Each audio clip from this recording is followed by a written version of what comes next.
కాబట్టి చెప్తున్నారు. అది ఎవరు చూసినా ఇలాంటి మోటార్ సైకిల్లే బుర్ర బుర్ర బుర్రు కూరగాయలకి బుర్ర బుర్ర బుర్రు. అరే నువ్వు ఇక్కడికి వెళ్ళి ఆ డబ్బులు తీసుకురా బుర్ర బుర్ర బుర్రు. అది ఉంటేనే వెళ్తాడు. సైకిల్ మీద తొక్కు వెళ్ళరా, నేను వెళ్ళను. సార్ పర్ డే ఎన్ని కిలోమీటర్లు వెళ్తారు? నేను మొన్న హైదరాబాద్ నుండి ఇక్కడికి ఒంగోలు వెళ్ళా. జస్ట్ ఒక 1 మంత్ బ్యాక్. 1 మంత్ అక్కడ నేను మార్నింగ్ బయలుదేరి దాచేపల్లి వరకు 187 కిలోమీటర్స్ వెళ్ళానండి ఒక్క రోజులో, 1 డేలోనే. నల్గొండ వరకు నేను చాయ్ తాగకుండా తొక్కా. అక్కడ వరకు ఎన్ని గంటలకండి? అక్కడ 6:30కి తొక్కా. మార్నింగ్ నల్గొండకి 11 గంటలకు వచ్చేసాను. అక్కడ నుండి మళ్ళీ నైట్ 9 అయింది.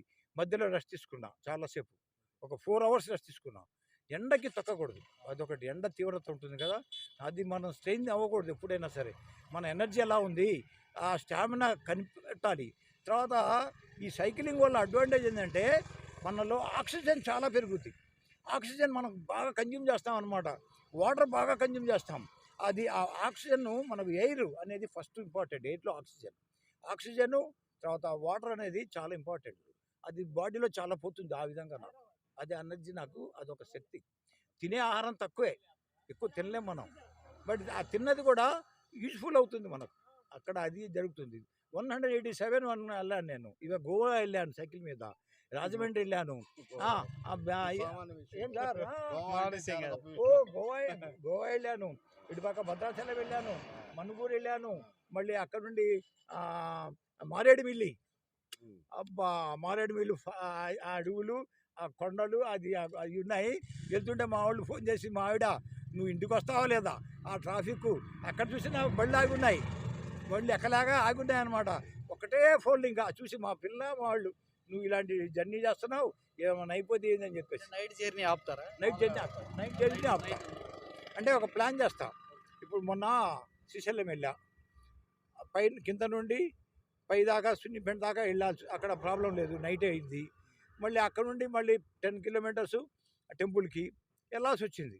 కవర్ చేయాలనుకున్నాను. 9:30 అయినా అలా తొక్కుంటే వెళ్ళా, ఎందుకంటే అది ట్రాఫిక్ ఏరియా, పర్లేదు అనిపించింది. కాకపోతే అక్కడ ఏం చేశారు, ఒక మనిషి నన్ను చూసి నన్ను ఫాలో అయిపోయి, ఇక్కడ పుల్లు తిరుగుతాయి, మీరు ఒక్కళ్ళు వెళ్తున్నారు అని చెప్పేసి నాకు హెల్ప్ చేసి, ఎక్కడ నుండి ఒక 5 కిలోమీటర్స్ నాకు హెల్ప్ చేసి టెంపుల్ దాకా తీసుకెళ్ళిపోయి సత్రంలో అన్నం తినిపించి రూమ్ ఇప్పించి చేశారు. చూడండి, అలాంటి మానవత్వం ఉంటుంది. సైకిల్ తక్కువ నేను వెళ్తున్నప్పుడు ఒక అతను ఆపేసి వాటర్ బాటిల్ కావాలా సార్, వాటర్ ఇచ్చారు. అది చాలా ఉపయోగపడుతుంది నాకు. ఆ జర్నీలో ఎక్కడ లేవు షాపులు. అబౌట్ 24 కిలోమీటర్స్ షాపులు లేదు మనకు. ఏది మన్ననూరు నుండి అటు వెళ్తున్నప్పుడు అది నాకు హెల్ప్ అయింది. ఒకటి ఏం చేసింది తెలుసా, నేను సైకిల్ ఇలా పెట్టేసి నేను వీడియో తీద్దామని పక్కకి వెళ్ళేటప్పటికి కోతెత్తుకు వెళ్ళిపోయింది. అబ్బా ఎలా అబ్బా నాకు వాటర్ ఎలా నేను అనుకుంటూ చిన్నగా వెళ్తూ ఒక అతను వస్తుంటే ఇలా అన్నా, ఆపి చెప్పి వాటర్ తాగుతారన్నాడు.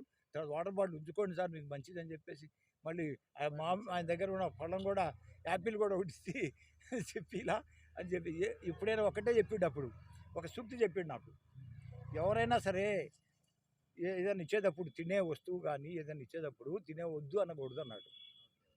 నాకు చాలా నచ్చింది అది. మనం చిన్నపిల్లలు ఏం చేస్తున్నారు, మనం కూడా ఎవరిని ఇస్తున్నాం అనుకోండి, వద్దంటారు, టక్కని వద్దంటారు. ఆ వద్దు అనే మాట అనకూడదు.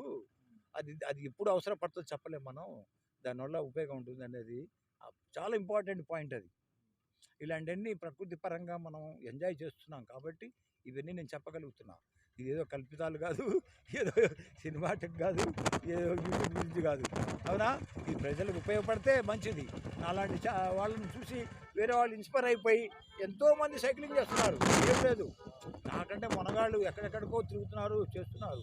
వయసులో ఉన్నవాళ్ళు బైకుల వల్ల పొల్యూషన్ అంతే. మరి ఇప్పుడు బైకులు నేను చెప్పాను కదా, అదే పిల్లలు కూడా ఇప్పుడు బైకులు వాడుతున్నారు. దగ్గరికి బైకులు కనీసం ఒక 5 కిలోమీటర్స్ దాటితే